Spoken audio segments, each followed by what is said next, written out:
Okay, tonight we're going to be watching Quentin Tarantino's Jackie Brown. This is £25 in HMV at the moment. I did say to everyone that was hassling me to review it, I think I better leave that a while, but when I saw it on the shelf, I thought, oh well, looks rather nice, so let's give it a try. There's no slip cover on it, but I do believe it's got a Blu-ray, yes, a Blu-ray and a 4K in here. So, let's get the show on the road.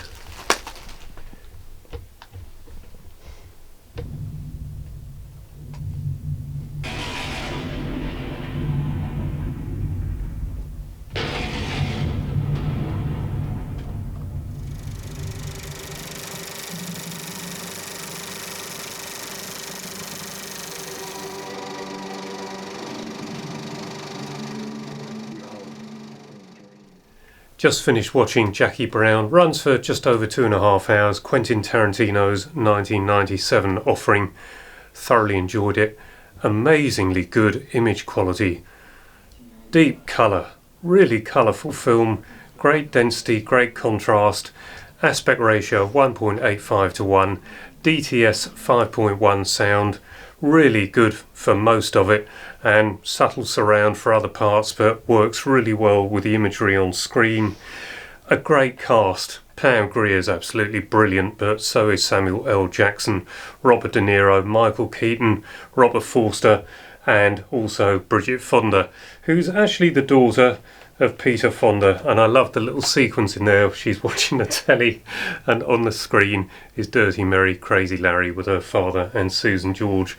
I think that's probably the greatest car chase film ever made, so really good homage to the Fonda family there in Jackie Brown. Well, it might be overly long for some people, but I was engrossed in it. I couldn't work out what the ending was going to be. I won't give any of the story away for those of you like me who hadn't seen it until this UHD disc, but I think it's a terrific value at £25. It's got the 4K and the Blu-ray, as I said earlier. Right now the 4K is still in the player, and I think I'm just about to have a look at the Blu-ray, see what the image quality is like on that. There is no way it's going to match up to the UHD disc, but the extras are not on the 4K, so you've got to put the Blu-ray in to have a look at those. I haven't looked at anything on the back to see what is in there. I didn't know anything about the plot, so this was completely blind, and it's really worked. So let's try that Blu-ray.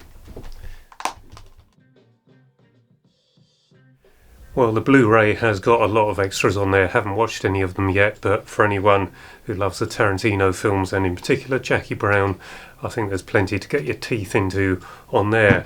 The image quality of the Blu-ray, as expected, not a patch on the UHD disc, and the colours are wrong, the density just isn't there, and it's hard to believe you're watching the same film, but in isolation it's an excellent Blu-ray. It's often the case, but these UHD discs, going back to the original camera negatives, I don't think any of us realised how good some of these 35mm camera negatives really were.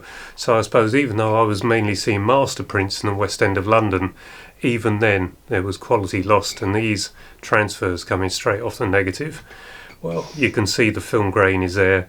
In a couple of darker sequences it's quite coarse, but for the most part it's just such a fine grained print, and no film print probably would have had quite that appearance, because you go to a general release print for a start, you're 3 generations further down, but a master print straight off the camera negative, you've still got an extra layer of film grain.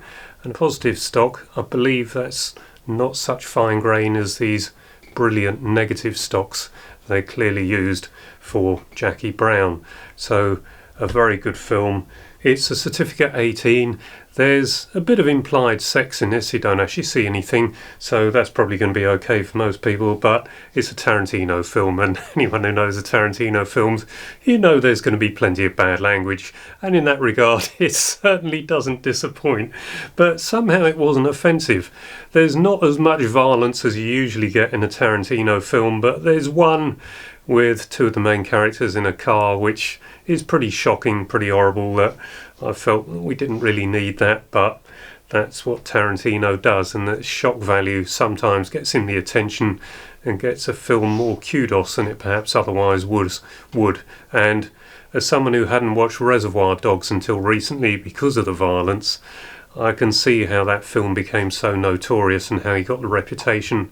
I didn't like Pulp Fiction when I first saw it, and now I think it's terrific. So getting a second chance to look at some of these films sometimes works, and I think it was Clark Teddles in Australia who shot the dance sequence of Pulp Fiction through the porthole in one of the top Sydney cinemas, and that just made me want to see Pulp Fiction again. That's opened up his whole catalogue, and so I've enjoyed them so far. Not so much Reservoir Dogs, but I think this, after Once Upon a Time in Hollywood, is so far of the Tarantino films I've seen, this is the one I've enjoyed the most apart from that Hollywood film. So a director I rather like now. I've always liked him as a filmmaker, and it was a colleague of mine, John Franklin, who said this. He's always liked him as a filmmaker, just didn't like his films, and it was that violence and the horrific aspect of them. But I think now I've worked into them, and that, well, almost a masterpiece, Once Upon a Time in Hollywood. I actually look forward to seeing the Tarantino films, and after I've seen Inglourious Basterds and Once Upon a Time in Hollywood, I said to people who were badgering me to do something else, I said, I want to see Jackie Brown next, so I'll get the 4K, not realising it wasn't actually released, but now it is. What a great UHD disc. Wonderful release. I can't imagine anyone's going to criticise it, but you know someone will. There'll be something that's wrong with it. The bit rate's wrong, or there aren't enough nits, or they've scrubbed out the film grain. I don't see any evidence of that at all. So thoroughly recommended if you're into Tarantino films. If you like Jackie Brown, you probably have it already, but recommended for lovers of film and classy films, but with a bit of violence, a lot of bad language in the usual Tarantino films. So not for everyone, but a very good UHD disc. So I think that brings me to the end of this one. I hope you enjoyed it. If you did, please give it a like, perhaps subscribe if you haven't already, and until the next one, bye bye for now.